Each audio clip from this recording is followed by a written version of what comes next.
With me today, I have a brand new 2020 Lexus RX350, and for this model year, Lexus did a mid-cycle refresh and added a whole bunch of features that customers have been begging for over the years, such as Apple Carplay, Android Auto, and to make that beautiful infotainment screen a touchscreen. And yes, those are all standard now, but Lexus decided to do more than that. They decided to retweak the suspension, retweak the exterior look, and added a whole bunch of safety features. So is this the best RX ever?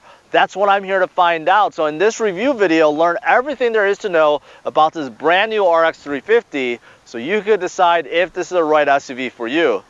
Stay tuned. Before I get started, I want to give a big shout out to McGrath Lexus of Westmont. They made this video possible. So if you're in the market for a new or used Lexus, make sure you check out their dealership. The URL is in the description below. At first glance, the new RX350 looks very similar to last year's model, but if you look carefully, you'll see there are some major differences. First is that giant spindle grille in the front. It has a new X pattern that really makes the old pattern feel old. The headlights and bottom bumper have also been revised. Now, the non-F Sport trims do not get standard fog lights anymore, but you can get cornering fog lights as an option. Same goes with tri-beam LED headlights, which are also optional. Now, nothing changed on the side for RX350, but overall shape is still edgy and sleek. The rear tailgate slants down significantly, which is a trademark for the RXs, but does cut down on trunk space. More on that later. You have chrome window surrounds that match aluminum roof rails, and some of the wheels have been redesigned, but the 20-inch optional ones that you see here are carried over. Moving on to the backside, not much have changed. It still has that square and mean look. The taillights are slightly revised, although not full LED. If you opt for the tri-beam headlights option, then you do get full LED taillights. The bottom bumper now has a silver trim piece in the middle, adding some contrast, and also the chrome exhaust tips are changed as well. Now, moving on to the engine, this goes unchanged for the RX350 for this year. The RX is powered by a 3.5-liter V6, pushing 295 horsepower and 268 pound-feet of torque. The engine is mated to an 8-speed automatic. As for trims, there are 6 trim levels to this brand new RX350. There are 3 non-hybrids and 3 hybrids. With the non-hybrids, you have the regular RX350, which is the one I'm showing today. Then you have the RX350 F Sport, which comes with adaptive suspension, steering, and visual changes. And finally, you have the RX350L, which is a longer version of the RX350 with 3 rows of seats. In all 3 trim levels, you can select front-wheel drive or all-wheel drive. Moving on to the hybrids, they're no longer labeled RX350s, they're labeled RX450H. You could also have the normal version, the F Sport version, or a 450HL version. These all come with all-wheel drive only. Now, a big add-on to the 2020 RX350 is the inclusion of the Lexus Safety System Plus 2.0, and this is a suite of safety features that's standard now. Now, this includes pre-collision system, and that includes detection of vehicles, pedestrians, and bicyclists, and basically it will auto-stop for you if needed. There is now dynamic radar cruise control at all speeds. There is lane departure assist. Basically, it warns you if you're swerving off your lane. Intelligent high beams, it will turn your high beams on or off for you. The RX will also be able to read road signs, and this is very important for your heads-up display or for your navigation. And finally, there's lane tracing assist, which basically, in conjunction with the radar cruise control, it will keep your Lexus within the lanes. So these 6 safety features are now standard across all RX 350s. As for the trunk, the RX350 provides ample amount of trunk space. However, the slanted tailgate does cut the height quite a bit. On the left side, you have a hook, a 12V outlet, and a subwoofer. On the right, you get a first aid kit, handles to fold down the second row, and another hook. Beneath the bottom cover, you have a spare tire and a small cubby hole for storage. Now, the second row of the RX doesn't disappoint. The one I'm testing has bright white leather seats which really pop against the black panels. Rear passengers do get a pair of climate vents and a pair of USB ports. The center armrest provides cup holders, and there are 2 sets of car seat latches. Now, as for space, I'm 5 feet 10 and I have a good 5 inches of legroom left and more than that in headroom. The seats feel very comfortable and they are able to slide forward and backwards and also recline forward and backwards as well. As a bonus, the floor is flat, which also makes it easier for middle passengers. Next, let me show you up front and all the features that you get in this RX350. Alright, I'm behind the steering wheel, so let me show you the cabin and some of the features you'll find in this brand new RX. Let's start with the steering wheel. As you can see, this carried over. It still has a 2-tone leather setup, and there's a reason for that, because this portion over here, this is the heating element. So you do get heated steering wheel, but it only heats on the side, unfortunately, but it's still better than nothing. The overall design isn't too sporty, but it has a modern look and it matches the rest of the dash and the cabin. Now, in terms of the buttons, this is all for media and volume, and down here phone control. This is to control the little screen over there, and then you have some safety features you could turn on or off. So as for the screen in the gauge cluster, take a look. It's a small screen. Right now it's just displaying a trip computer, but you could scroll through many different things such as compass. Here's the audio. Here's some safety features and messages, and in settings. Settings, you can change other things, vehicle settings, and here's a whole bunch of safety features that's now on this brand new RX. You got lane assist, right? And pre-collision, blind spot monitoring. This is for parking. Then you got parking and rear braking, and then this is for reading the traffic signs. So there's a whole bunch of stuff in here that you can turn on or off or adjust. And then, as you can see, besides the screen, you have a tachometer, speedometer, also fuel, temperature. Those are all analog. Now, moving on over here, you can see this is for your auto high beam. This is for your tailgate. This is a 360 view or camera view. And then this is for your heated steering wheel. And this is pretty standard window and mirror control. Over here, you got some memory seats. Now, if I press this button, take a look. This is equipped with a 360 view, and this is absolutely amazing. Take a look. It's just spinning around the RX right now. And then eventually, there you go. It's a bird's eye view of around your Lexus, and it's really, really cool. So if there's anything around you, utilizing all the cameras around you, you could definitely see what's going on, right? So that's really cool. And then I'm going to show you more about that once I get to the shifter. Now, since we're here, take a look. This new screen, this 12.3-inch screen, it is now touched and it's moved forward several inches, so you could actually reach it from the driver's side. Although, if you're sitting here, there are still things that you can't really reach unless you lean forward, right? But this is a huge improvement over the last generation because it is touch, and this is kind of like infotainment navigation system over here. This has been improved drastically. Before, there was like a little mouse kind of thing, and it's just hard to navigate. Now, you could utilize this like a trackpad. Plus, if you didn't want to use a trackpad, you can just use your finger. It's touch, right? Very responsive. I love it, right? This is a huge, huge upgrade for 2020. And also, what's a huge upgrade is now standard, you do get Apple CarPlay, Android Auto. Those of you guys that have been waiting for a long time, you finally get it. So that's a big upgrade as well. Now, there are a few things. There are limitations, okay, in terms of what you can do with the touch. So it's best to still use this with the touch. For example, back, map, menu, like menu here, right? This opens up a whole bunch of stuff. So it's just easier to use this, okay? So, but, you know, the combination of touch and this is a huge, huge leap forward. Now, moving down, you have an analog clock, and then you got a CD player, which a lot of manufacturers are getting rid of these days, but you still have it. Volume, tune, right? Those are where you expect it. Now, climate control. This is pretty easy to understand. Dual zone climate control, okay? You could adjust up or down.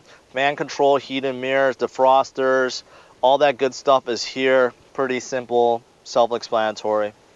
Now, over down there, 2 USB port, a 12V outlet, a place for your phone. Okay, more place for your phone. This one is not equipped with the wireless charger setup, which would be over here. Then you got brake hold. You do have heated and ventilated seats, 3 stages over here, and also electronic brake over there. Now, moving on, this is the shifter setup. This is a normal shifter. You don't have to relearn it. The only thing is, if you want to go manual shifting, go this way, and that's it. Pretty easy. You don't have to relearn this thing. Now, if you go into reverse, this is where, take a look. The screen is split up, so that bird's eye 360 view, you'll see it on this side. So you still see what's around you, and of course what's behind you, along with the grid line. So this is obviously very big on your screen, and it's really hard to miss something, right? So this is really nice. Now, moving on from there, you have a couple of cup holders, right? You got some additional drive features over here, okay? So you can have your drive mode being sport, normal, or eco. Because it's not F Sport, you don't get Sport Plus, and there's been changes with that as well. But in this normal RX, you can put sport, normal, or eco. You can also lock your center differential, and this is for traction control if you want to turn that on or off. Now, this is just kind of like a place for, you know, your wrist. Now the armrest, take a look. If you open it up, you got 2 more USB ports over there. You got a 12V outlet and just a whole bunch of space. And that's pretty much it. As for over here, up on top, you have a SOS button, some home link over here, and then of course you do have a sunroof, and this one is just a regular sunroof. It is not a panoramic sunroof, but it does let a lot of light in, as you can see. As soon as I open it, it's a big difference, right? As for the rest of the cabin, take a look. Starting from the door panel, you can see the white leather, you know, it contrasts really well with the black and the wood trim and aluminum, right? Just take a look at how that flows into the dash, the infotainment, this whole area, right? And then moving on to the gauge cluster and steering wheel. I mean, this cabin is just all Lexus. It's pure luxury, and I really love this. I really love this cabin look. Now, as for the seats, as you can see, beautiful white leather, right? They're not as sporty as the F Sport seats, but they do look very nice. They feel nice, and I'll let you know if I'm sliding around on them once I start driving, because the bolsters don't really stick out much. So unlike the F-Type where you see this kind of stick out a lot more, so I'll let you know how they are once I start driving. All right, let's go for a drive and see how this RX350 is on the roads. So first impression is, it is very quiet in here. And traditionally all Lexuses have been really quiet. But even for luxury car standards, this is really quiet. It is really well insulated, no wind noise, no road noise. You know, cars passing by, I really don't hear it. I am going at low speeds, but I don't think that's going to change once I get up to speed. I'll let you guys know. I'm not a fan of this leather on the steering wheel. It doesn't even feel like leather. It actually feels more like vinyl. It's very slippery, and I'm not a fan of it. Not a fan of it. As for the suspension, well, Lexus decided to retweak the whole suspension setup to give it a bit more firmer and more controlled feel. Right now, I can't say I really noticed. It feels kind of the same to me. Of course, I'm not really taking any hard corners or anything like that. I mean, it's doing what it's supposed to do. It's soaking up all the bumps, the imperfections, the little potholes. It's soaking all that up really nicely. It's providing a really smooth ride. So I can't really tell in terms of the suspension changes whether or not that made an improvement or stayed the same.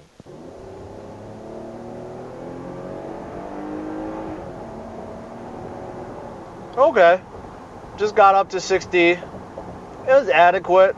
Like I said, the power and transmission didn't change, but it's more than adequate for this size of an SUV. So I got up to 60.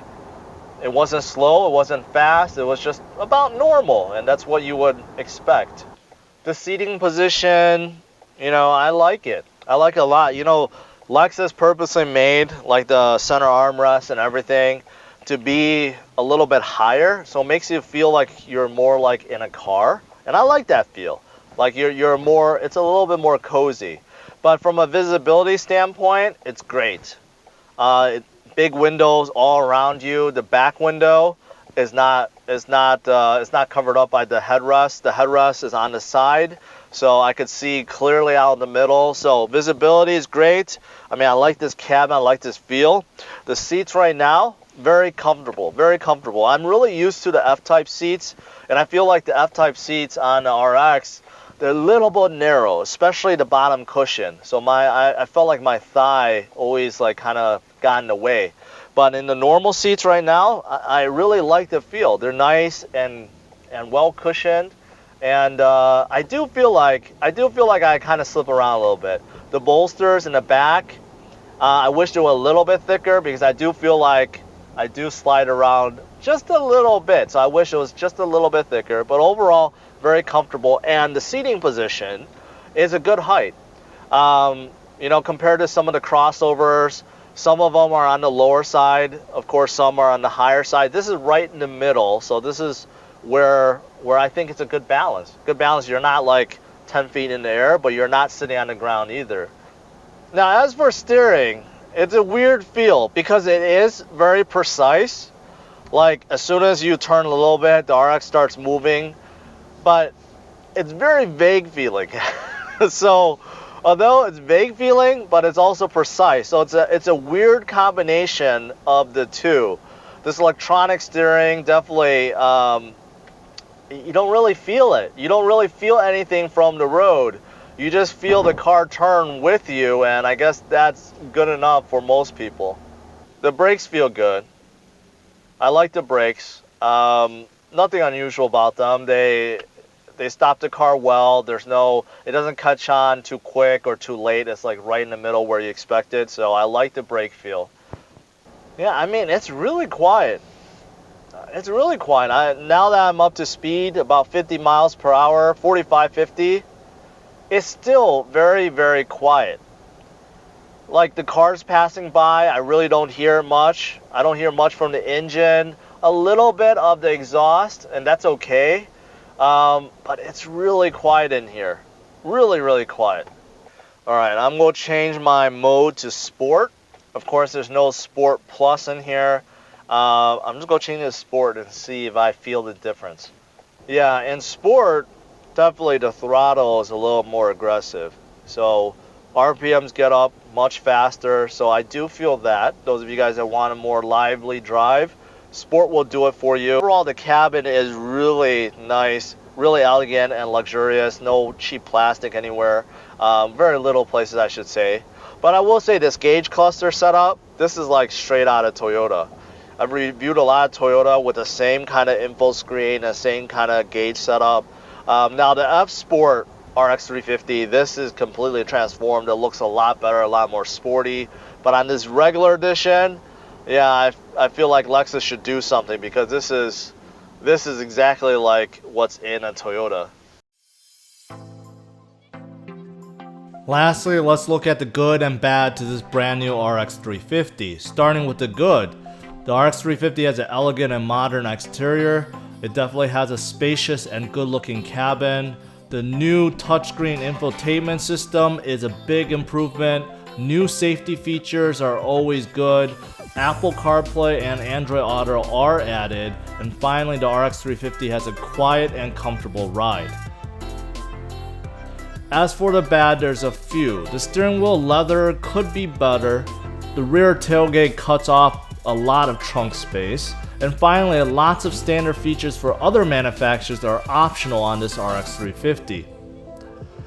I'm giving the RX350 an overall score of 95, and if you want to see how it ranks among its peers, then check out driversonlyrankings.com. Thanks for watching, guys. Make sure you hit the like and subscribe to the channel, and check out these other videos.